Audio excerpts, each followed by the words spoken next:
imperial constructs has been consigned to the dustbin of history. Australia should unite with our allies and friends in sending the strongest of messages that Russia needs to back off, and it needs to back off right now. Order. The time for members' statements has concluded. And I give the call to the Honourable Prime Minister.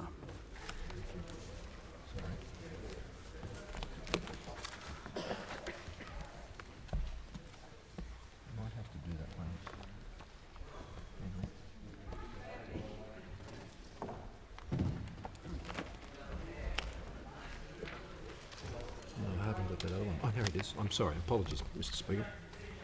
Order. The Prime Minister has the call. Thank you, Mr. Speaker. I move that the House acknowledge the passing on 30 January 2022 of the Senator the Honourable Michael Behan, former Labor Senator for Western Australia and President of the Senate, and place on record its appreciation for his service to Australia and offer its heartfelt sympathy to his family in their bereavement.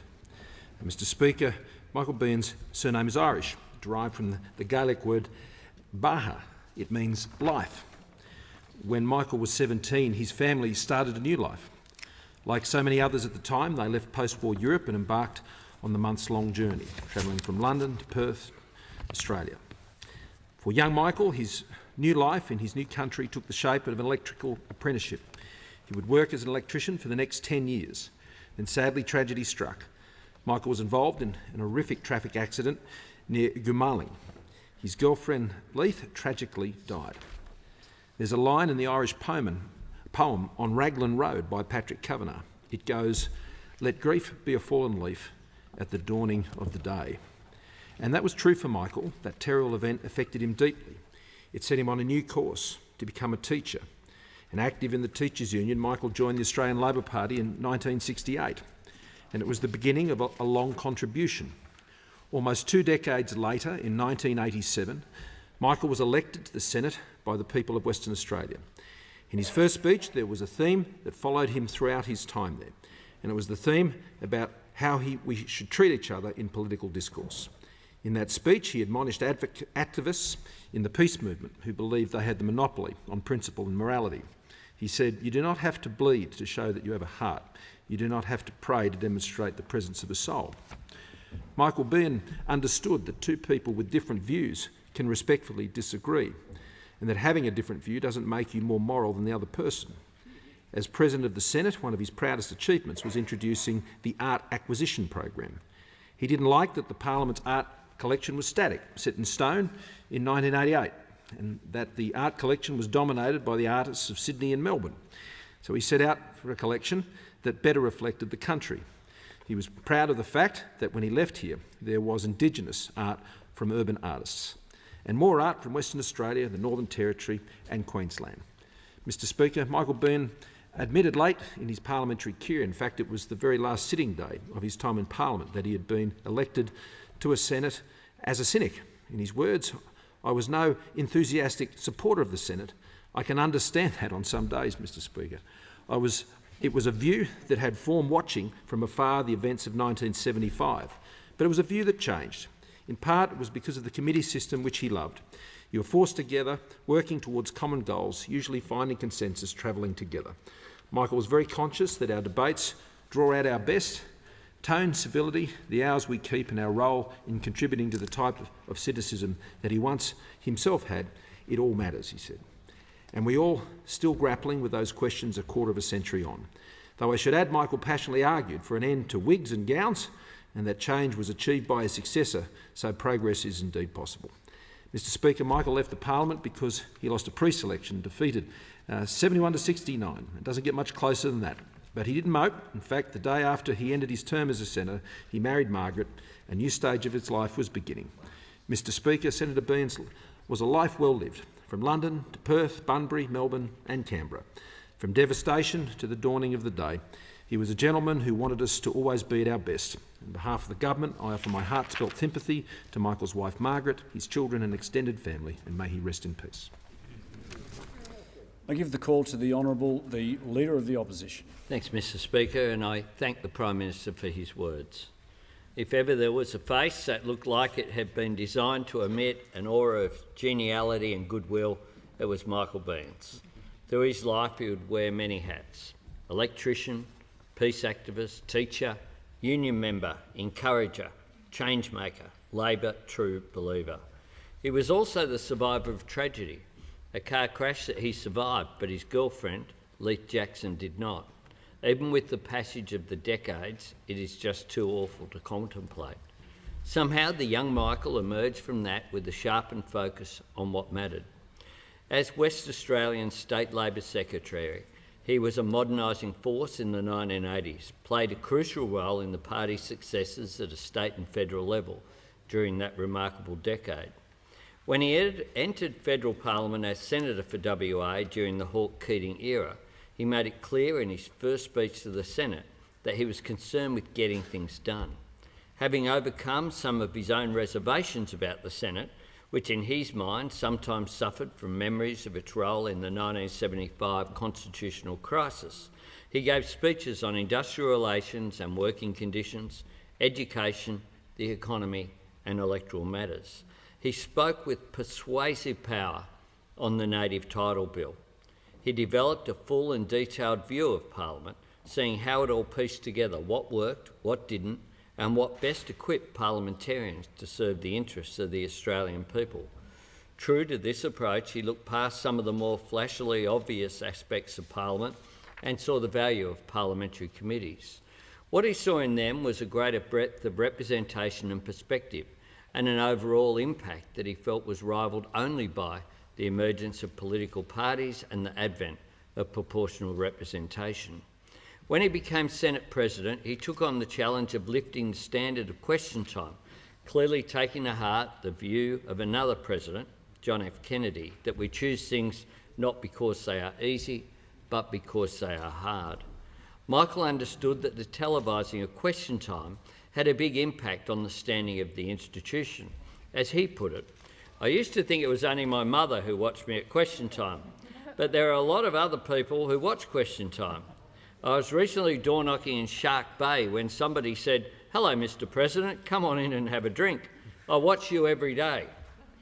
Michael also understood the potent symbolism of this very building itself and sought ways to make Parliament House a living, dynamic building that better reflected our great nation. One way he approached this was through the art collection. As he later reflected, there was almost no Western Australian art, very little Queensland art, no urban Aboriginal art and very little Northern Territory art. We set about redressing that imbalance first of all, then maintaining the collection as a living collection and not one that was rooted in 1988.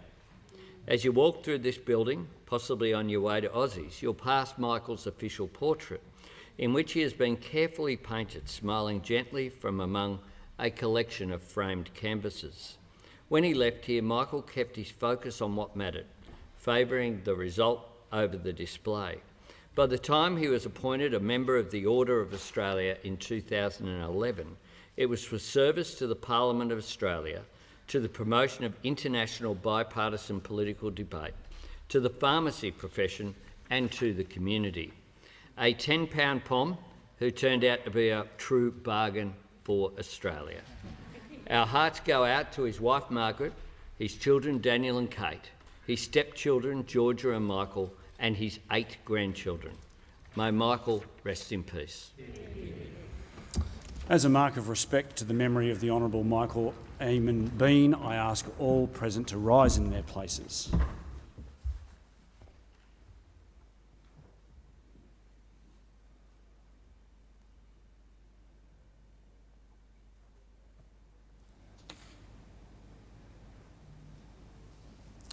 I thank the House. The Prime Minister. Mr Speaker, I inform the House that the Minister for Agriculture in Northern Australia... Just the Prime Minister will just pause for one moment. There are some procedural matters to go through. The Leader of the House. Thank you very much, Mr Speaker. I'd move that the debate be adjourned.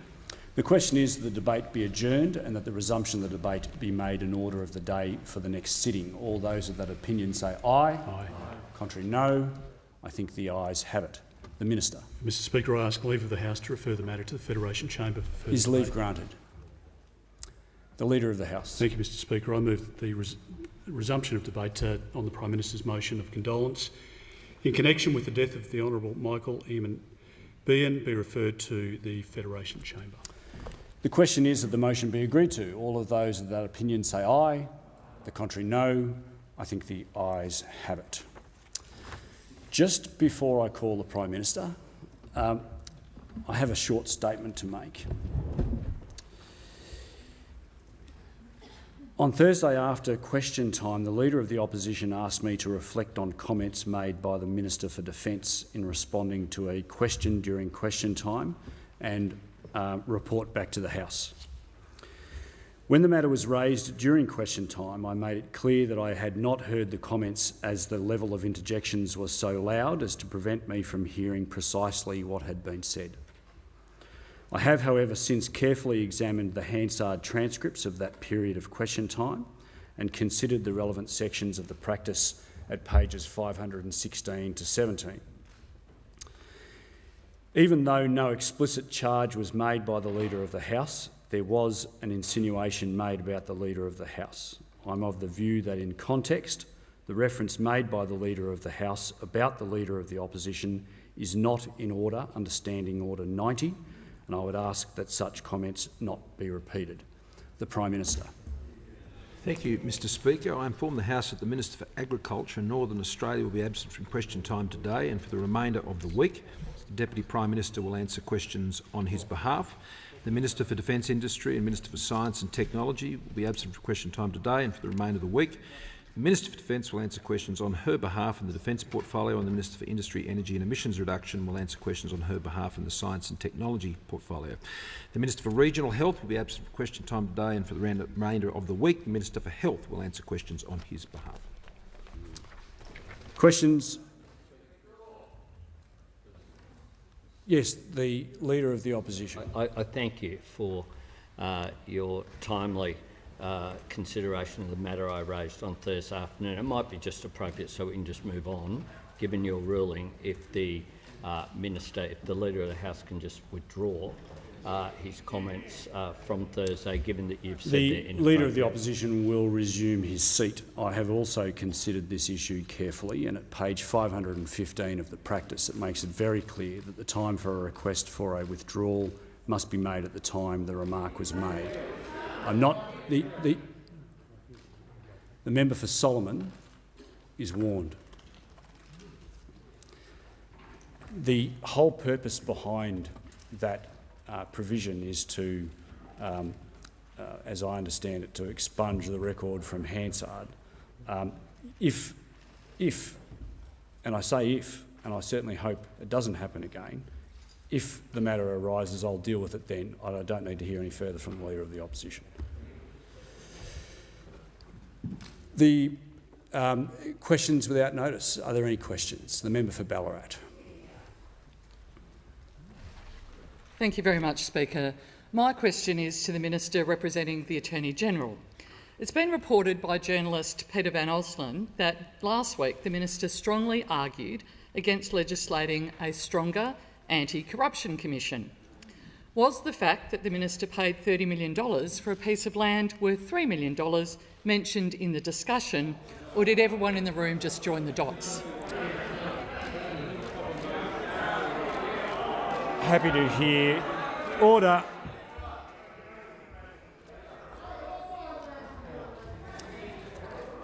Order.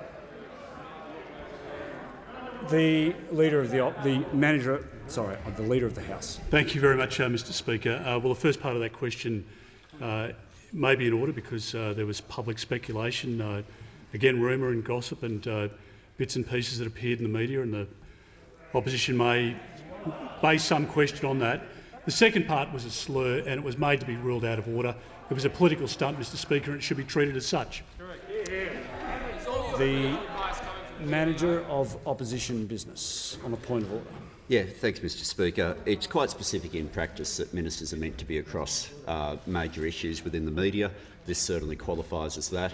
In terms of the issue of an anti-corruption commission, the minister is representing the Attorney-General in this House, and so therefore he is the appropriate person to ask. The reference to the land purchase is something that has already been dealt with as an in-order question many times in this House. Well, not by me, it hasn't. The Manager of Opposition Business will resume his seat. The first part of the question is in order.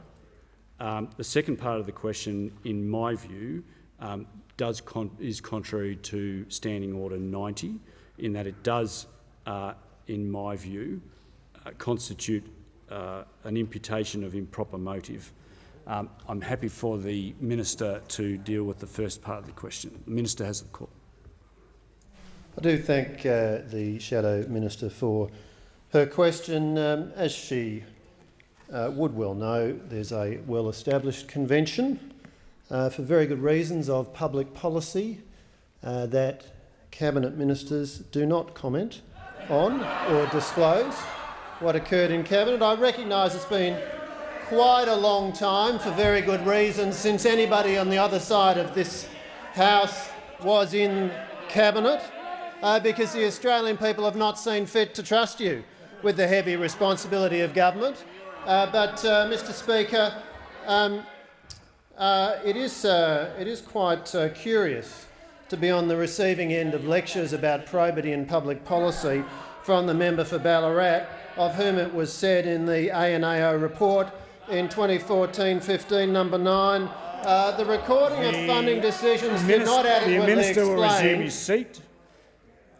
The Manager of Opposition Business on a point of order. Thanks very much, Mr Speaker. This is the sort of part that might be in order. What's the point of order? It's on direct relevance. Had the question referred to any alternative policies? As it happens, opposition questions rarely involve that. But if alternative policies is what allows these sorts of comments in, it's clearly beyond the question that was asked. The Manager of Opposition Business will resume his seat. There was no reference in the question to alternative policies. The Minister will return to the question. You're right, Mr Speaker, but there was a clear suggestion about probity. And let's be clear, the Shadow Minister's track record when she was a minister in relation to probity was quite properly called into question by the Auditor-General. Has the Minister completed his answer? Has the Minister completed his answer? The member for Sturt has the call. Thank you, Mr Speaker. My question is to the Prime Minister. From Europe to our region, the world is facing increasing uncertainty. Will the Prime Minister please outline to the House how the Morrison government is addressing these challenges and the importance of acting in our national interest with strong and consistent principles and values? The Prime Minister has the call. Thank you, Mr Speaker, and I thank the member for Sturt for his question. Member for Moreton is warned. It is true that we do face, particularly at this present time, incredibly uncertain international and regional circumstances. These are very uncertain times. It is a very uncertain environment, not just in Europe, Mr Speaker, but in our own region here in the Indo-Pacific, with the threats and the coercion that we face here in Australia. And we are seeing threats and coercion and bullying in other parts, which I'll come to in a moment. So, Mr Speaker, it is a time for resolve. It is a time to stand up against those who would seek to bully, whether it's Australia, whether it's Lithuania, and indeed Ukraine, Mr Speaker. It is a time to stand up to the bullies, to the autocrats who work together, not just in Europe, Mr Speaker, but also here in our own region. It is not a time for having an each-way bet on national security, Mr Speaker. It is not a time, Mr Speaker, for appeasement and the trading away of Australian values in search of appeasement, Mr Speaker. It is a time, Mr Speaker, to work with our partners, as our government has done, enlivening the Quad, Mr Speaker, that was dismantled by the actions of the Labor Party when they were last in government. Mr Speaker, it is a time for AUKUS, which was brought together with our closest of partners in the United Kingdom and the United States, for, Mr Speaker, a generational leap forward in our national security settings that were put in place by our government to give us the capability to defend Australia in a way we've never been able to before, and to work closely with our Five Eyes partners. It is a time to strengthen our defences, as we have done as a government, whether it's strengthening our cyber security defences, our land defences, our air defences, our sea defences and particularly our submarine capabilities. All of these, Mr Speaker, working together to keep Australians safe. And indeed, as Russian troops are amassed, Mr Speaker, on Ukraine's border, and Australians have been advised who are in the Ukraine of the seriousness and dangerous nature of this situation now for many weeks. We look on these issues and these events with great concern. We support Ukraine's sovereignty, absolutely, Mr Speaker. We support their right to their territorial borders, Mr Speaker, and that they not be imperilled by their neighbour.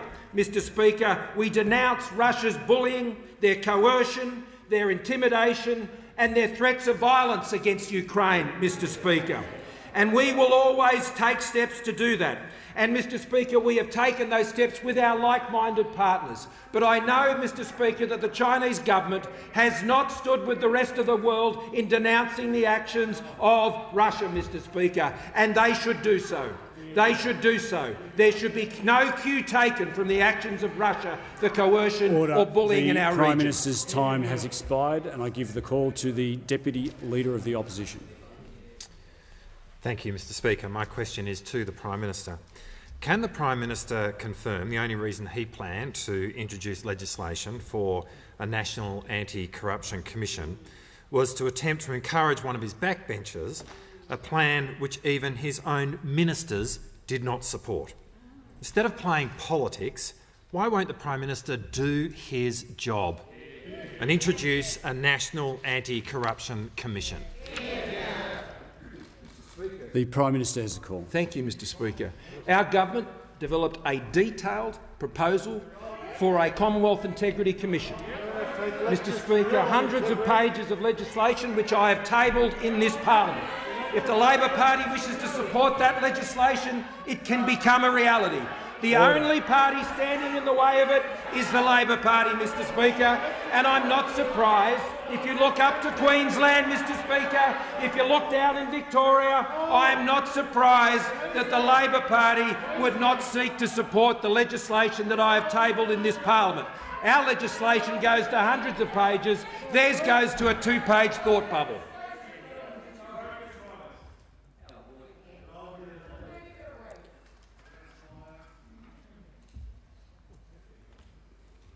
Member for McEwen, would you like to withdraw that comment, that unparliamentary remark?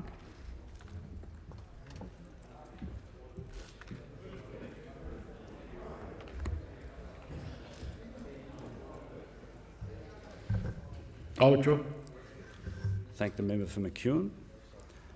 The member for Flynn has the Thank you, Mr Speaker. My question is to the Deputy Prime Minister. Will the Deputy Prime Minister outline to the House how the Morrison-Joyce government is investing in nation's water-building infrastructure, which is securing the future of regional communities? Is the Deputy Prime Minister aware of any alternative approaches? Thank you. The Deputy Prime Minister has the call. Well, Mr Speaker, I thank the honourable member for his question and note that it was 868 days after the Labor government in Queensland basically pulled down the dam that they had formerly constructed. And 868 days later, it took them to actually decide they were going to fund fixing up their problem. It took the coalition, it took the Nationals and Liberals approximately 2 days to meet their funding request so that we could get this dam rebuilt. And this dam is so vitally important for both the people of the city of Bundaberg and the member for Hinkler's seat, for the people obviously in the seat of Flynn. And I acknowledge the great work that the member for Flynn and also Cole Boyce has done towards making sure that this becomes a reality. And we also note the macadamia industry, for which this was so incredibly important, the Steinhardt family, and it was great to go around with Bree Grimmer to actually see what we can do with this water now that we're securing it once again. 98% of our macadamias get exported, as well as the sugar cane, which is a vital component of the heritage of that area and also part of the future of that area. This is absolutely showing to the people of Central Queensland how serious the coalition is, how serious the Nationals are and the Liberals are about making sure that we are part of their prosperity into the future. Now, Mr Speaker, we want to make sure this nation becomes as strong as possible, as quickly as possible. It is part of our purpose, it's part of our process, and regional Australia is so important in that. This is not just the first. This is not the first dam. It's not the second dam. It's one of a myriad of water infrastructure projects that we are building throughout the nation. Rookwood Weir, Big Rocks Weir, the Adelaide River Offstream Water Storage, Dungowan, which has started with a pipeline, North Adelaide Irrigation Scheme, Western Irrigation Scheme. But you ask also for alternative policies, and that's very, very hard. That's very hard because we don't even know the names of the alternate ministers most of the time. We've had the member for Ballarat, who has come to her feet today, but she didn't ask about anything about regional infrastructure. What she asked was basically a slur. That is basically all we got for her. The member for Griffith is apparently the member for water. We never hear any questions from her. The member for Blaxland is apparently regional services. Never get any questions from him. And the member for Kwinana is mining resources. The best one of all is the member for Franklin, agriculture. So important in our nation, yet we never get a question from them. It's like the Casper cabinet. The Casper cabinet of friendly ghosts who never actually ask a question. It's like a one-man show. It's a one-man show. Well, we will never know about alternate policies, I say to the member for Flynn, because we never actually hear from the alternate ministers. And this just goes to show the shallowness of any alternate government that they propose.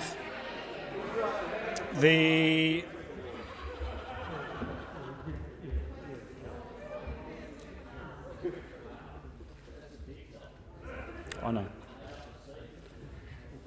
The member for Isaacs has. Thank you, Mr. Speaker. My question is to the Prime Minister.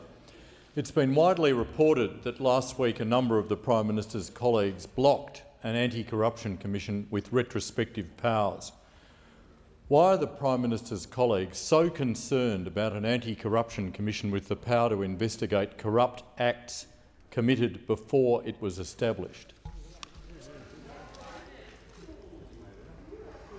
The Prime Minister has the call. Mr. Speaker, I'll ask the Minister representing the Attorney-General to respond. Order. But the matters raised by... Order. Order. The Prime Minister will just resume his seat for a moment.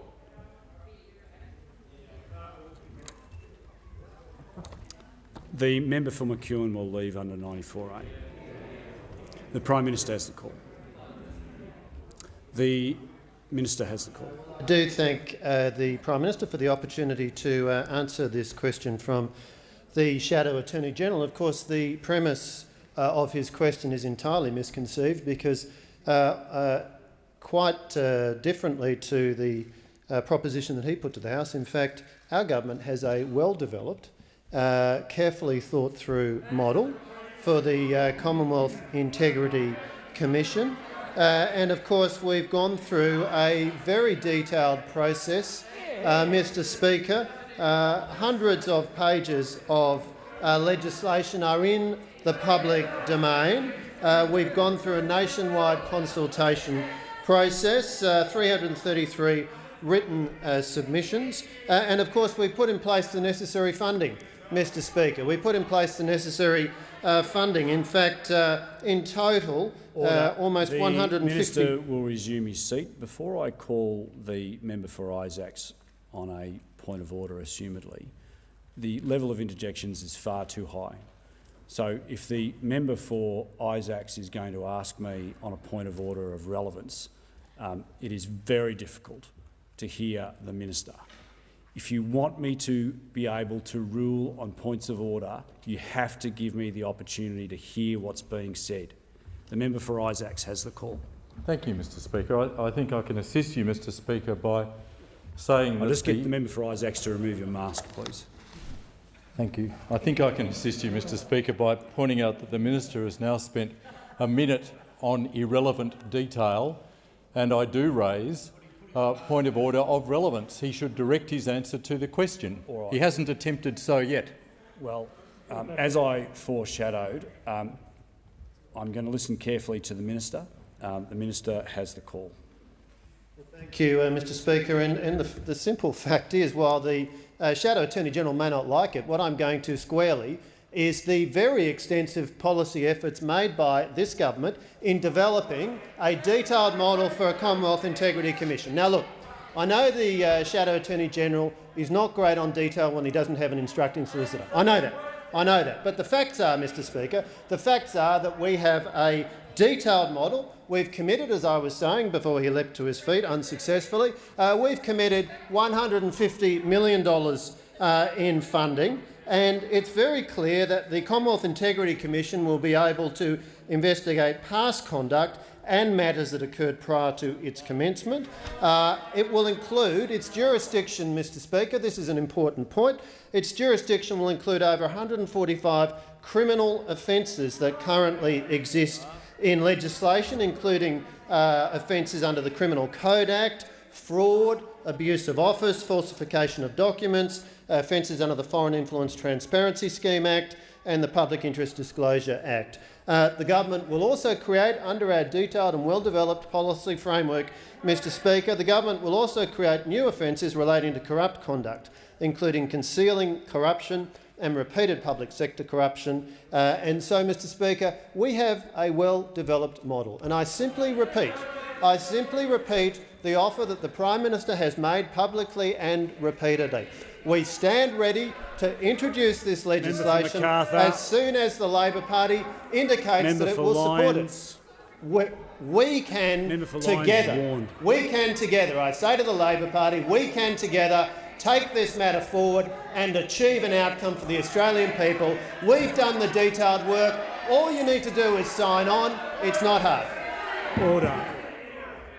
The member.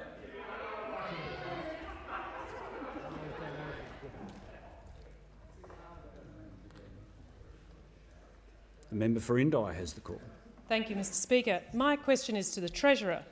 Treasurer, Albury-Wodonga desperately needs a new hospital on the border.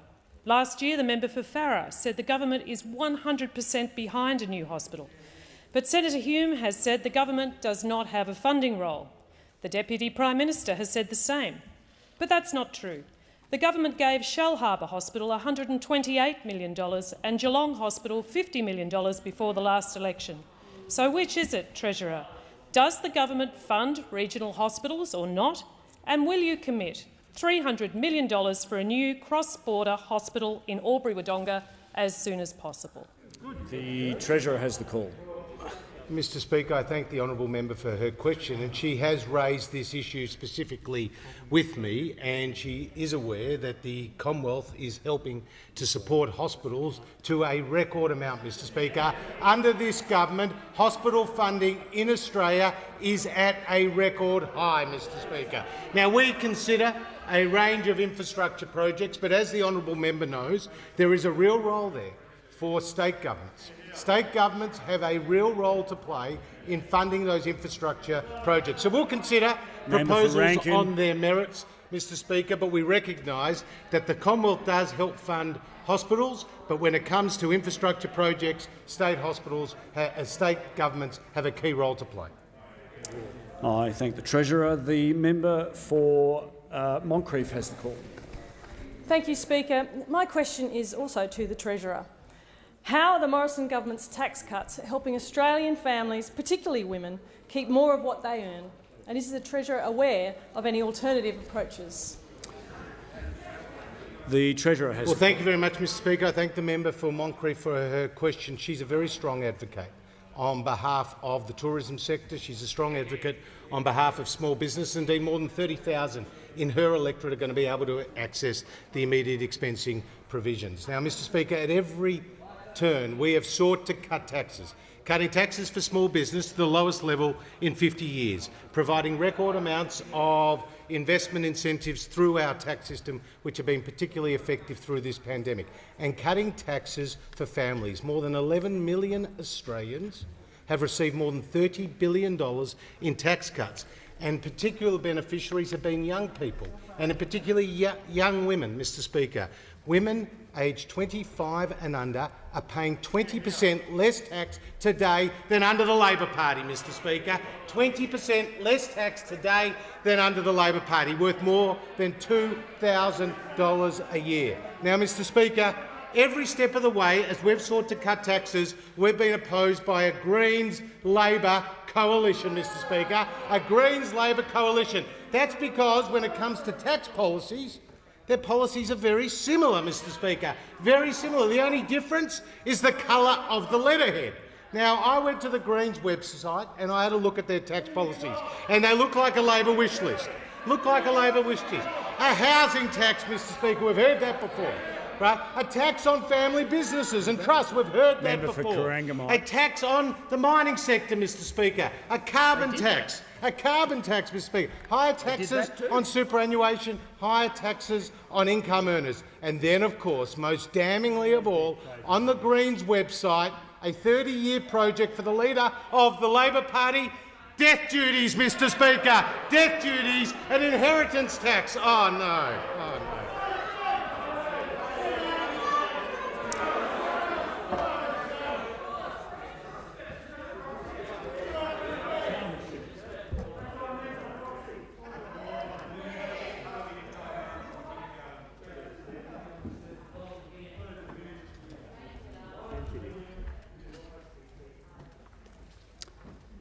The Manager of Opposition Business. On a point of order.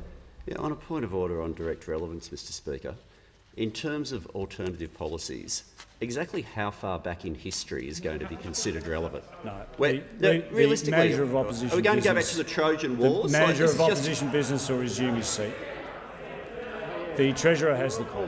Mr Speaker, when it comes to the Greens-Labor coalition, the Leader of the Labor Party has been very busy, very defensive, very hypersensitive, saying that it's nonsense. Well, Mr Speaker, the member for McMahon has been on the record when Labor and the Greens were in coalition. This is what he said. The Greens are a party who have a very clear policy objective, but also are a party you can sit down and to discuss policies with. Now, this is what the member for McMahon has said. This is the words of the member for McMahon. In the event that the Greens hold the balance of power, then of course we'd work in that arrangement, Mr Speaker. Of course we'd work in that arrangement. So the member for McMahon, belled the cat, the Greens and the Labor Party are a coalition. I would just...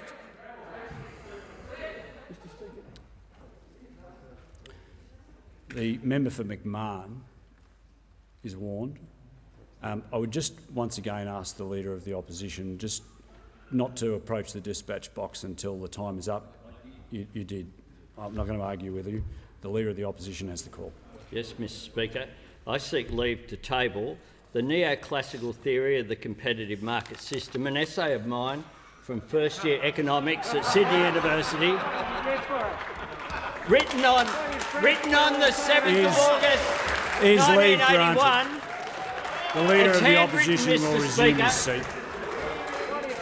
The Leader of the Opposition will resume his seat. The Leader of the Opposition will resume his seat. Order. Members on my right.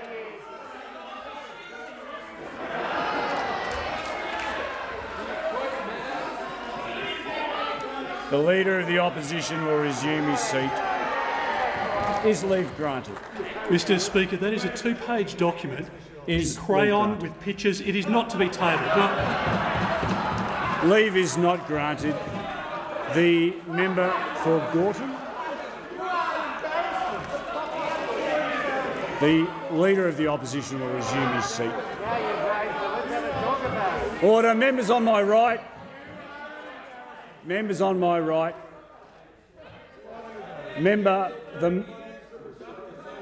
The member for Groom. The member for Gorton has the call. Thank you, Speaker. My question is to the Prime Minister. Leaking from Cabinet is a criminal offence. Has the Prime Minister asked the Australian Federal Police to investigate the source of the major Cabinet leak designed to undermine the Prime Minister? I'm just going to ask the member for Gorton to return to the dispatch box and ask that question again.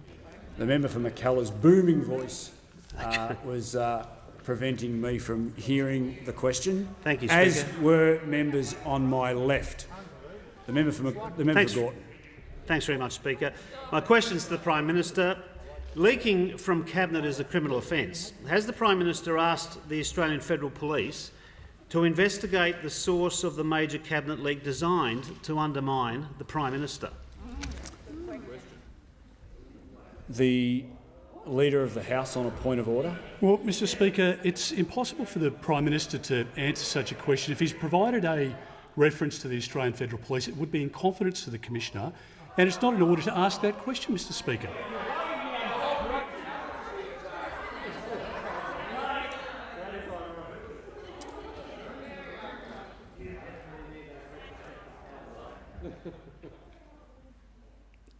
The Manager of Opposition Business. Just to the point of order. We are allowed to ask questions about what the Prime Minister has done and what action he has taken. If he chooses to go down the path that the Leader of the House has said and decide to keep it secret as to what he's done, that's a matter for his answer.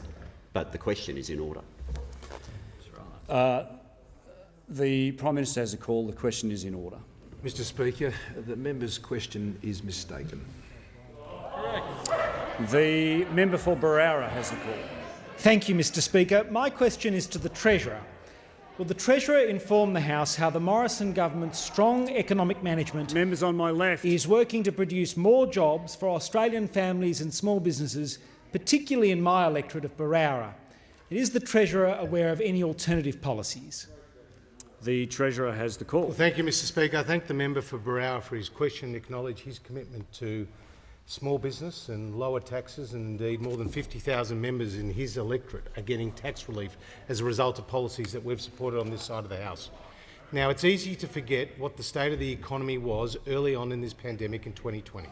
We saw 1.3 million Australians lose their jobs or saw their working hours go to zero. We saw Treasury think that the unemployment rate could potentially reach as high as 15%. We responded with programs like JobKeeper, which helped save more than 700,000 jobs. Today we have an unemployment rate at a 13-year low of 4.2%, on track, according to the Reserve Bank of Australia, for a 50-year low with a 3 in front of it. There are 1.7 million more Australians in work today than when Labor was in office, including 1 million more women in work today than when Labor was last in office. So we'll continue to invest in infrastructure, skills programs and cut taxes to deliver this strong economy. But, Mr Speaker, it is in stark contrast our approach to those opposite, because this Leader of the Opposition has never held a Treasury portfolio. This Leader of the Opposition, this Leader of the Labor Party, has never delivered a budget. Indeed, his economic policies consist of a $6 billion cash splash to pay people who've already had the jab. $6 billion cash splash to pay people who've already had the jab. Of course, he wants to support the economic recovery with a national driver's licence as well, Mr Speaker, and he wants to remove the fuel excise, wait for it, on electric vehicles, Mr Speaker. Now, that is the state of the Leader of the Opposition's economic approach. There's no excise, of course, on electric vehicles. Now, Mr Speaker, the Leader of the Opposition talks a big game from opposition, but in government they delivered something very, very different. The Treasurer will resume his seat. Jump.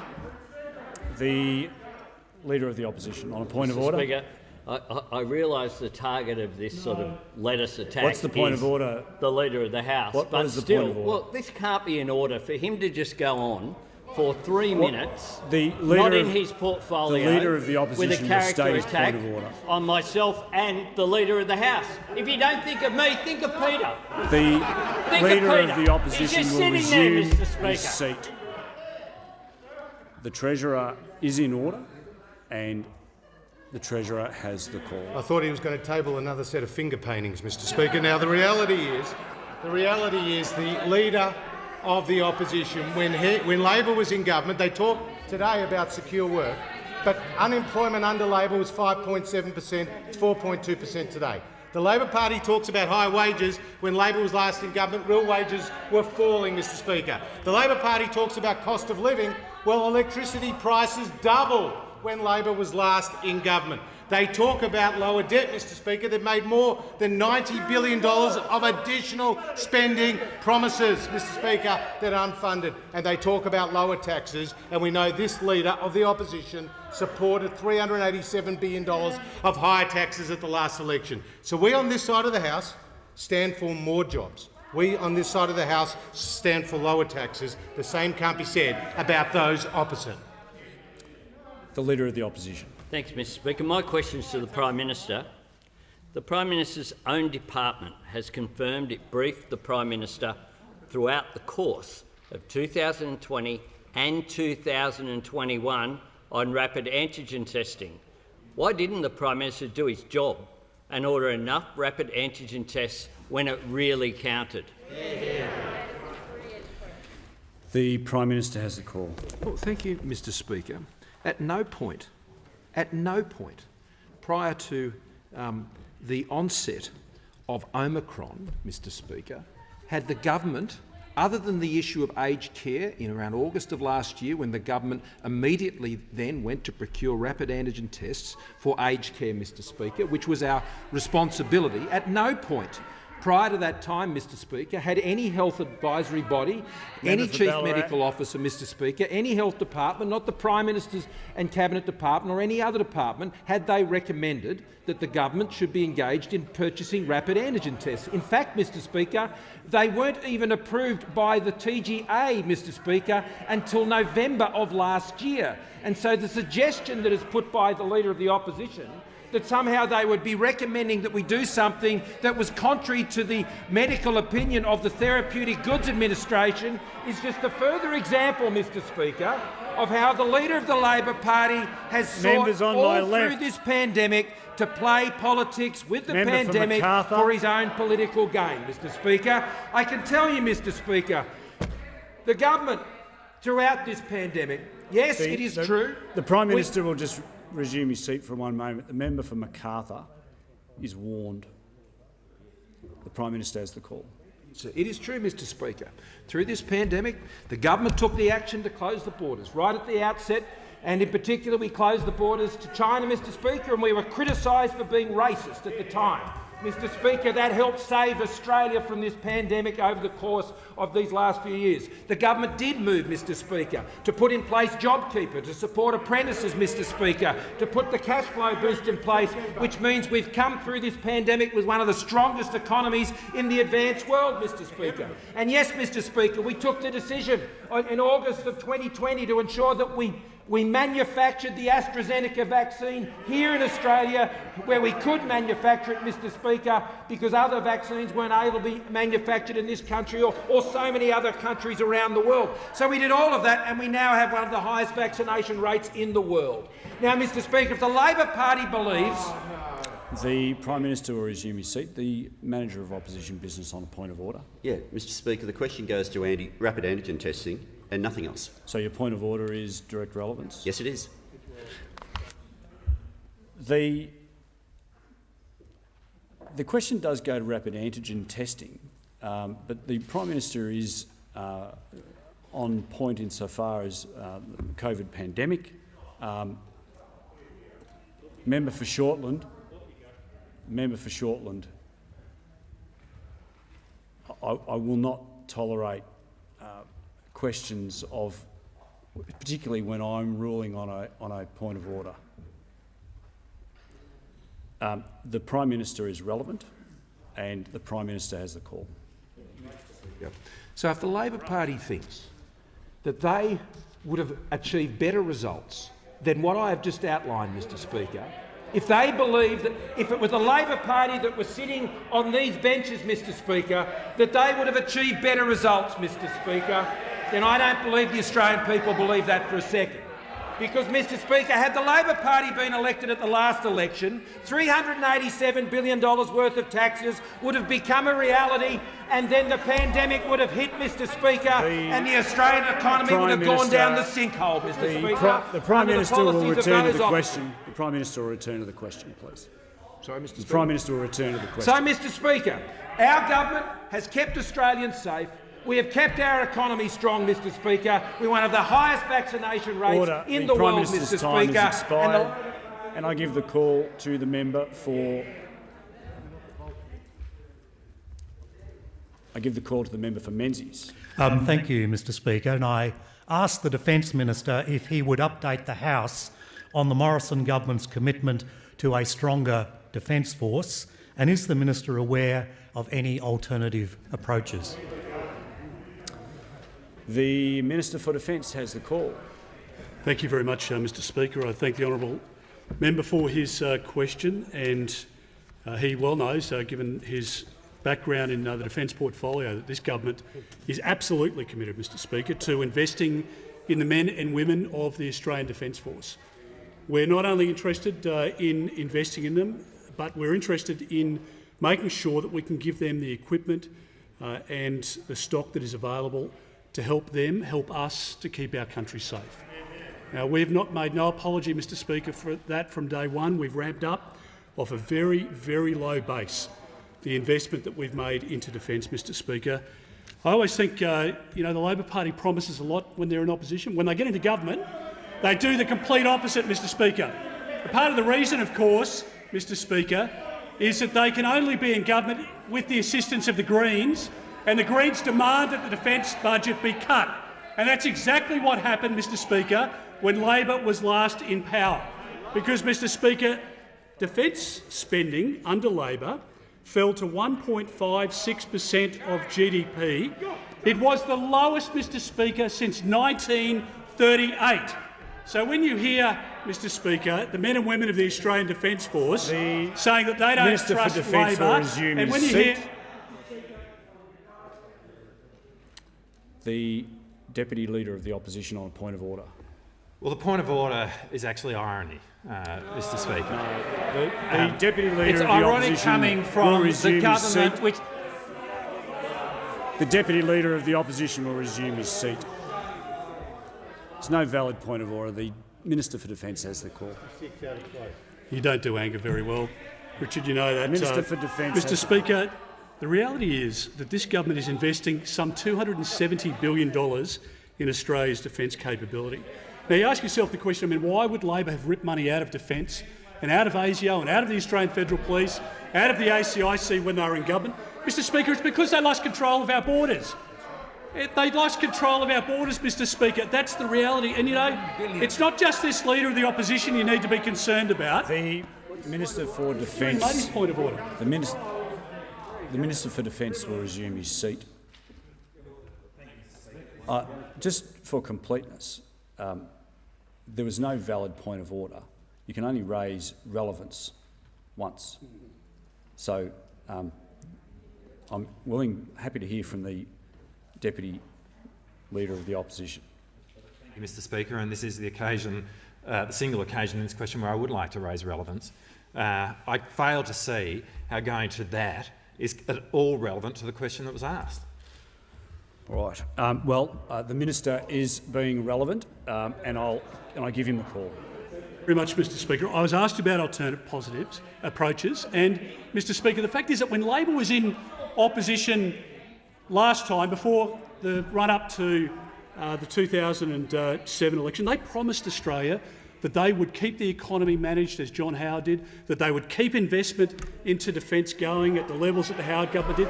When they got into government, they did the complete opposite, Mr Speaker. So don't look, Mr Speaker, at what they do or say in opposition. Look at what they do in government, Mr Speaker. And it's not just the Leader of the Opposition that you need to worry about. The whole front bench is like some sort of relic of the past of the Rudd Gillard years. When you look at the number of boats that arrived, Mr Speaker, on their watch, it gives you a bit of a flashback to the incompetence that they presided over, Mr Speaker, when they were last in government. Don't forget, Mr Speaker, that if you look at the member for McMahon, one of our favourites, when it comes to tax policy, when it comes to anti-policy, 398 votes. The Minister for Defence, time has expired. The Leader of the Opposition. Thanks, Mr Speaker. My question is to the Prime Minister. Can the Prime Minister confirm he failed to order enough rapid antigen tests, said it wasn't his job and blamed the states? He failed to order enough vaccines when it counted and said it wasn't a race. And during the bushfires, he went missing and said he didn't hold a hose. Why won't the Prime Minister just do his job?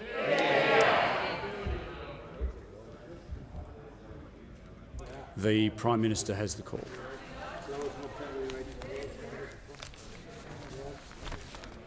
Thank you, Mr Speaker. I thought you were about to say something. Mr Speaker, since the pandemic hit, 1.1 million jobs have been created. Mr Speaker, 11.5 million Australians have benefited from tax relief over the last 3 years. 700,000 jobs have been saved through JobKeeper. 71.3% of trade and exports are now covered by free-to-trade agreements. 815,600 female business operators are in place as of August last year, compared to 647,000 in 2013. 220,000 trade apprentices are now in trade trading, the highest on record. There's been a 20% reduction in emissions since 2005. 1 in 4 homes have rooftop solar. Electricity bills are down 5% in the last year, 8% in the last 2 years. There are 1,213 major transport projects supporting 100,000 jobs. There's over 99% of homes and businesses now with NBN access. There's over 1,200 mobile black spot base stations now funded, with over 900 already built. There's 135,000 new home projects backed by a home builder, and 300,000 Australians and more are in their home because of direct support provided by government since the last election alone. Over 93% of Australians are double vaccinated, one of the highest rates in the world, Mr Speaker. We are ranked second in the world for pandemic preparedness by the Johns Hopkins Index. 70 defence vessels and 1,700 vehicles, Mr Speaker, are being built in Australia for our defence forces. 100,000 defence industry jobs and 15,000 small and medium businesses are being supported. Over 4,000 visas, Mr Speaker, has been cancelled or refused for criminals since 2019. 163,105 new aged care home care packages have been delivered since the last election. 502,413 people are now being supported by the National Disability Insurance Scheme. That's up by 277,155, Mr Speaker, at the time of the last election. Over 94 million telehealth consultations, Mr Speaker, have been conducted, and we've revolutionised telehealth. Now, Mr Speaker, I'd be happy to have an extension of time, but, Mr Speaker, the clock will beat me. But what I can tell you is that's what doing your job looks like, Mr Speaker. That's what it looks like. This Leader of the Labor Party wouldn't be able to keep up if he tried. Just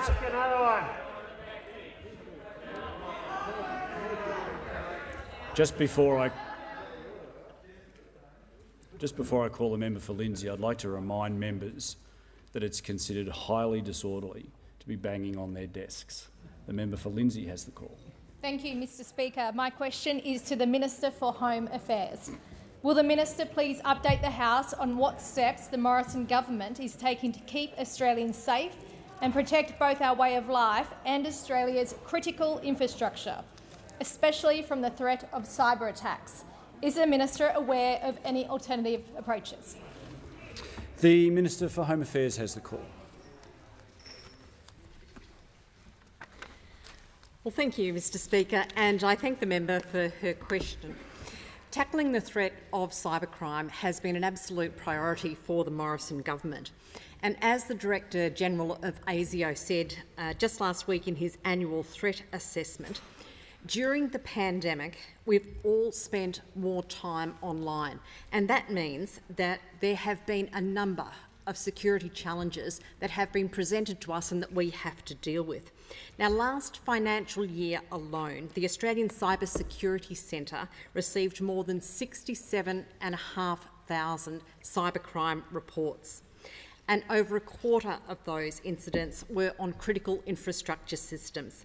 Now, these critical infrastructure systems are the systems that deliver essential services that all Australians rely on, and they include things such as water and sewerage, energy, our banking and financial services, transport and food and groceries. And any threat to these very vital services is a threat to our way of life.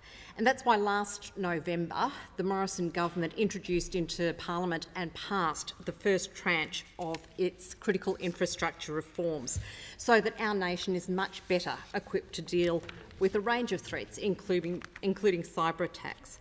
So that was the first stage of a two-part legislative approach.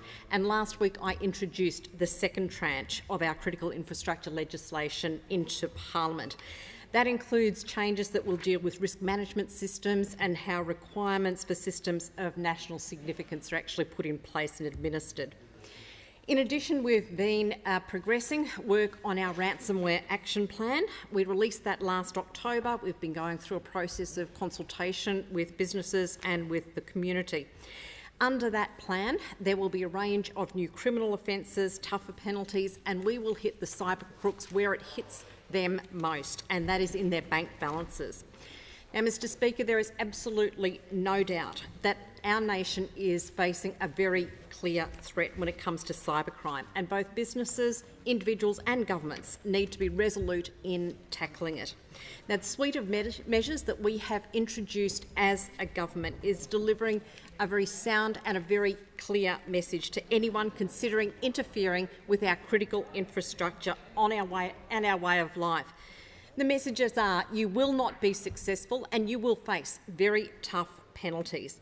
Now, as a government, we will always act in the best interests of Australians and to make sure that jobs and essential services are well protected. We will always continue to do that. We understand that national security is a very serious task, not one that should be risked to a party that lacks the resolve or the gravitas to tackle serious issues in a responsible and resolute way.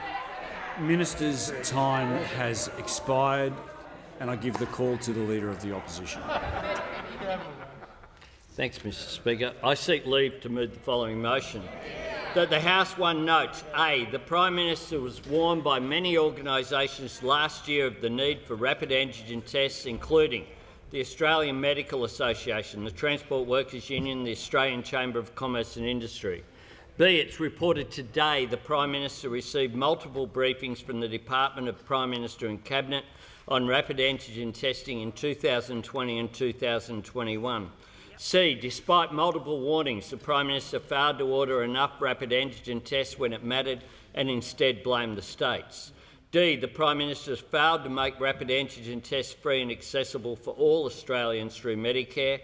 E, the crisis in aged care has led to the Australian Defence Force being brought in to perform basic tasks. And F, the latest failure on rapid antigen tests comes after the Prime Minister's failure to order enough vaccines. And 2, therefore condemns the Prime Minister for repeatedly failing to do his job and instead blaming others for his failures. Is leave granted? Leave is not granted. Leave is not granted. The Leader of the Opposition. Thanks, Mr Speaker. I move that so much of standing orders be suspended as would prevent the Leader of the Opposition from moving the following motion immediately. That the House 1 notes: A, the Prime Minister was warned by many organisations last year of the need for rapid antigen tests, including the Australian Medical Association, the Transport Workers Union and the Australian Chamber of Commerce and Industry. B, it's reported today the Prime Minister received multiple briefings from the Department of Prime Minister and Cabinet on rapid antigen testing in 2020 and 2021. C, despite multiple warnings, the Prime Minister failed to order enough rapid antigen tests when it mattered and instead blamed the states. D, the Prime Minister has failed to make rapid antigen tests free and accessible for all Australians through Medicare. E, the crisis in aged care has led to the Australian Defence Force being brought in to perform basic tasks. And F, the latest failure on rapid antigen tests comes after the Prime Minister's failure to order enough vaccines. And 2, therefore condemns the Prime Minister for repeatedly failing to do his job and instead blaming others for his failures. Mr Speaker, this disunited, dishonest, dysfunctional government is failing older Australians in particular. His seat.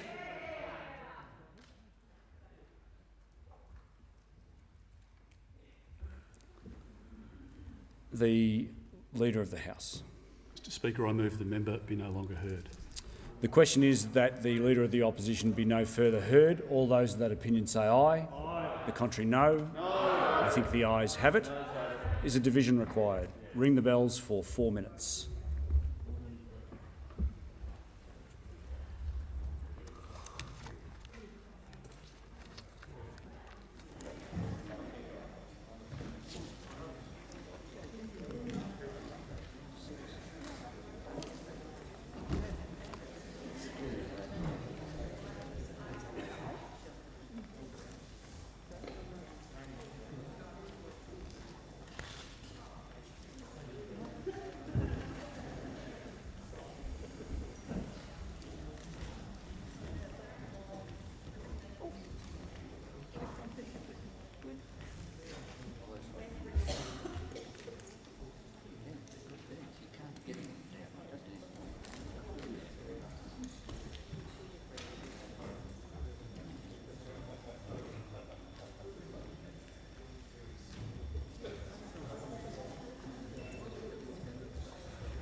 Lock the doors. Order.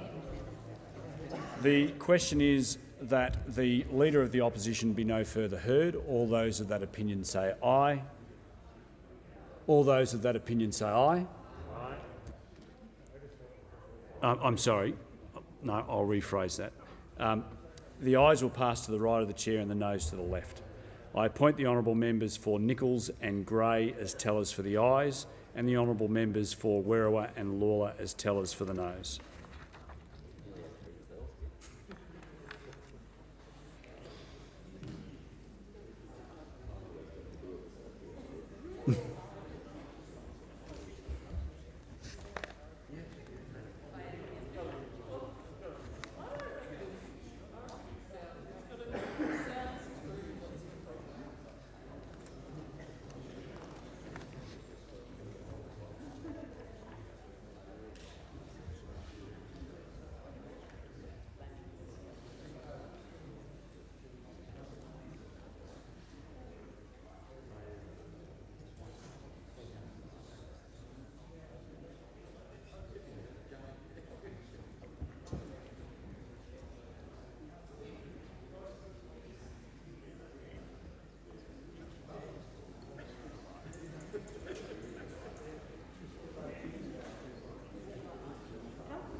Order. The result of the division is ayes 62, Noes 55. The question is therefore resolved in the affirmative. The member for Brand. Thank you, Mr Speaker. Not Kwinana. I'm sorry, is the motion seconded? Pardon me. Seconded. Speaker, if there is a single failure that reflects the gross incompetence of this government, it is the failure to provide... The Leader of the House. Mr Speaker, I move the member be no longer heard. The question is that the member for Hotham be no further heard. All those of that opinion say aye. The contrary, no. I think the ayes have it. Is a division required? Ring the bells for 1 minute.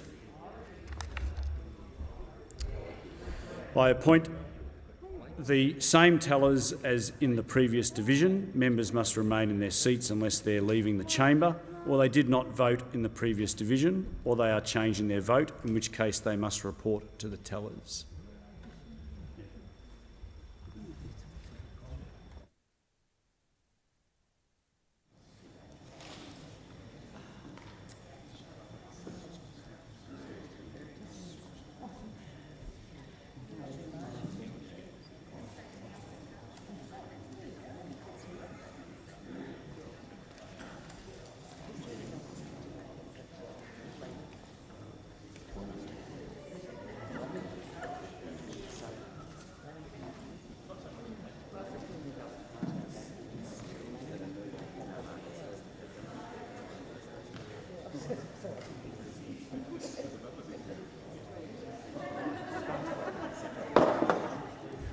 Lock the doors. Order. The question is that the member for Hotham be no further heard. Members must remain in their seats unless they are changing their vote or they did not vote in the previous division, in which case they must report to the tellers.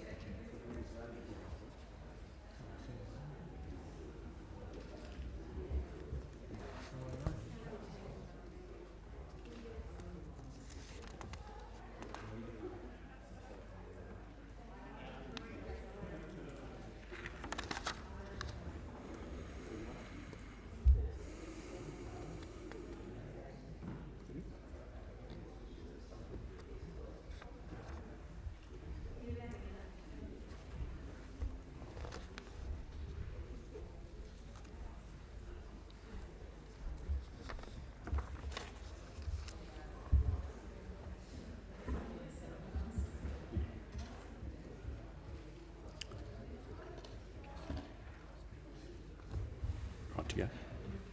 Order. The result of the division is ayes 62, noes 55. The question is therefore resolved in the affirmative. The question now is that the motion moved by the Leader of the Opposition to suspend standing orders be disagreed to. All those of that opinion say aye. The contrary, no. I think the ayes have it. Is a division required? Ring the bells for 1 minute.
Lock the doors.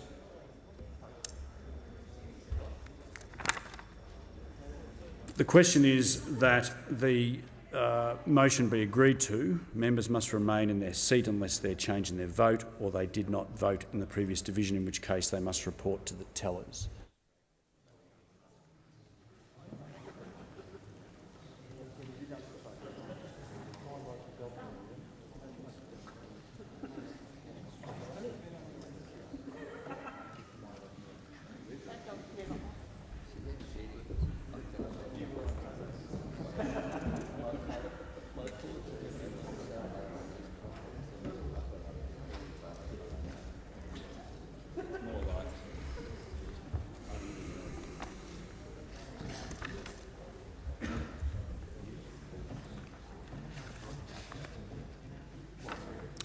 Order. The result of the division is ayes 62, noes 55. Therefore, the question is resolved in the affirmative.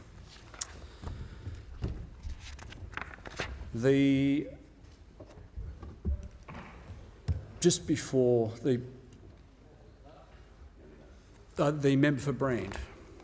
Thank you very much, Mr Speaker. My question is to the Prime Minister. Does the Prime Minister regret spending $1 million of taxpayers' money to support Clive Palmer's court case to force open Western Australia's borders in 2020? I'm going to ask the member for Brand to ask that question again, if you wouldn't mind, Prime Minister. I'd rather hear the question again. Member for Brand has the call. Thank you, Speaker. My question is to the Prime Minister. Does the Prime Minister regret spending $1 million of taxpayers' money to support Clive Palmer's court case to force open Western Australia's borders in 2020? The Prime Minister has the call. Thank you, Mr Speaker. One of the things learnt during the course of the pandemic, a 1-in-100-year pandemic, is that conventions that would normally apply in certain circumstances in the routine operations of government, through the course of the pandemic, they have had to be rethought and challenged. Now, Mr Speaker, it is the normal course of events. It is the normal convention that when cases of that matter, of that subject matter, are heard, that it is the normal course for the Commonwealth Government to provide what we did on that occasion. Now, Member for Isaacs will leave under 94A.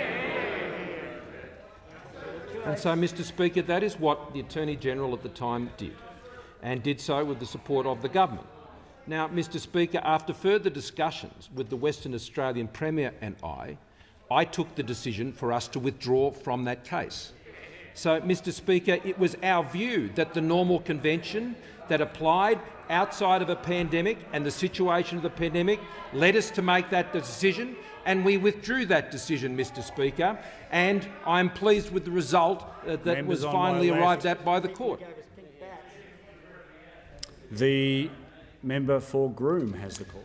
Thank you, Mr Speaker. My question is for the Minister for Immigration, Citizenship, Migrant Services and Multicultural Affairs. Will the Minister update the House on the Morrison government's actions to protect women and children from foreign criminals? And is the Minister aware of any alternative policy approaches or views? The Minister for Immigration, Citizenship, Migrant Services and Multicultural Affairs has the call. Thank you, Speaker, and I want to thank the member for Groom for his question. I commend his genuine concern about the safety of women and his advocacy for protecting women and children at law. The Morrison government has, of course, had a bill in front of this House approaching over 1,200 days before the Leader of the Opposition, before the Labor Party and before the Australian Greens to strengthen the character test, to enable the government to deport more foreign criminals from Australia who commit serious crimes against women, against children and family and domestic violence. So while the Leader of the Opposition has time to go back and look up his school homework, I'd ask him to do his homework on this bill, Mr Speaker. Because if he did his homework on this bill, Mr Speaker, he would know that these reforms will allow us to deal more swiftly and more quickly when serious crime occurs, thereby preventing more family violence and domestic violence against women and children in Australia. And it begs the question, Speaker, why would the Labor Party oppose for 1,000 days, for 1,200 days, a bill that says the government should be allowed to deport foreign convicted criminals of serious offences? This would have to be one of the things you've opposed the longest and the most in the Labor Party's history. You feel so passionately about it, Mr Speaker. Well, I can say to the opposition, I say to the Australian community, the Morrison government will not back down from our view that the law needs further reform to deport more foreign criminals and stop them in their tracks when they commit these crimes, these serious crimes against women and against children in Australia. It's an important issue, Mr Speaker. And so to hear the heckling from the Leader of the Opposition, I have to say, who does he take his instructions from on this issue? Well, we know he's in lockstep with his partners, the Greens. The Greens are the ones who really oppose this bill, Mr Speaker, and they've dragged the Labor Party and the Leader of the Opposition to this position. But why would the Labor Party continue to oppose this, Mr Speaker? And I say, well, it's all because of the Leader of the Opposition. The Leader of the Opposition isn't taking an each-way bet on this, Mr Speaker. He's taken the multi on this. He's on every single position in the relation to the deportation of foreign criminals. And, Mr Speaker, I say that's not good enough. This government say it's good enough. If we have to put this bill for another 1,000 days, we will, Mr Speaker, because we believe passionately that the law is important, the construction of the law to protect... His seat. The Leader of the House, Leader of the Opposition, on a point of order. Thanks very much, Mr Speaker. The Minister began on answering the question, and now he's going off on all sorts of tangents. He knows that he has the power now, which is why he got rid of Novak Djokovic. Is your point of order relevance, Leader of the Opposition? That's exactly the Leader how of the it Opposition. happened. Is your point of order relevance? Yes. There have been a number of matters that have been going on in the chamber that have distracted me. So I'm not going to ask the Minister to return to the question because I wasn't sure if he was straying from the question. The Minister has the call. Well, thank you, Speaker. I take that interjection and I take that point of order from the Leader of the Opposition. It should not be easier to deport an international tennis star than the government finds it to deport a criminal who has raped a woman. It should not be, and that's why we seek these powers. Mr Speaker, on this question, on the question of deportation of foreign criminals, it is the Leader of the Opposition who fails the character test, Mr Speaker. The Prime Minister. Thank you, Mr Speaker. He gets to decide that, not you. You can raise something. You can raise something. The Leader of the Opposition can raise something with me later on. The Prime Minister has the call. I ask the further questions to be placed on the notice paper. Just before members leave, I do want to address the House on something. The Leader of the Opposition, I'll just get you to resume your seat for a moment.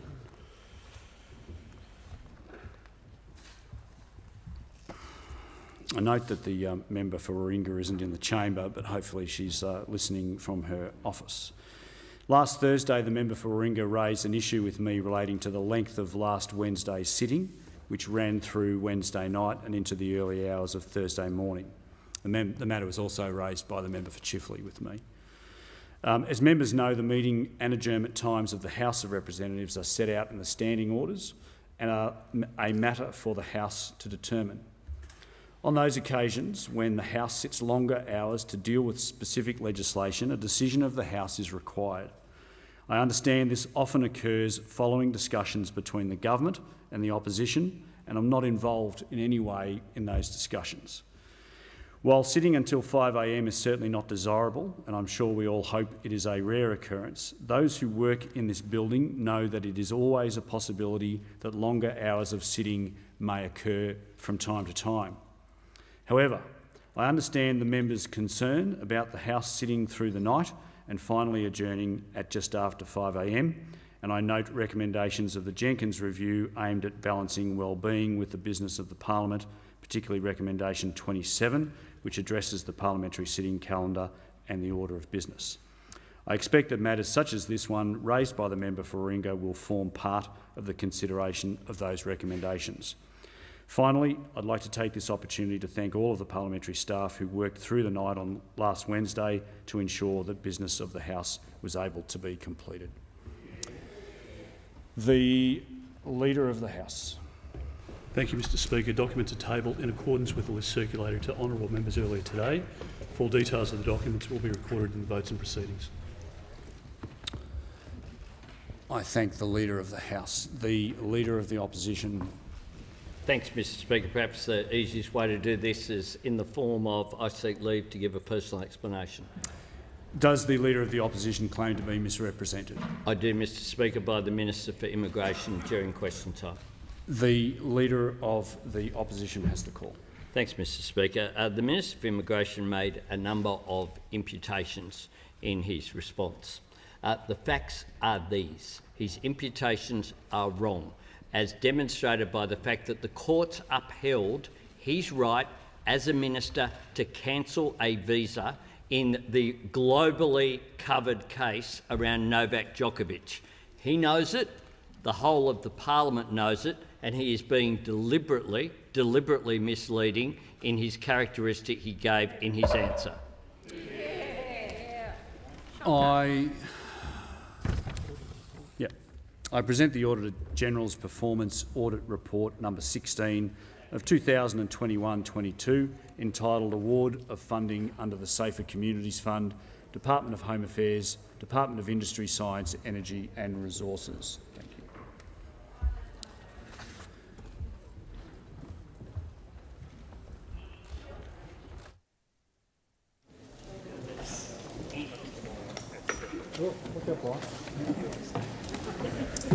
And I give the call to the member for Bowman.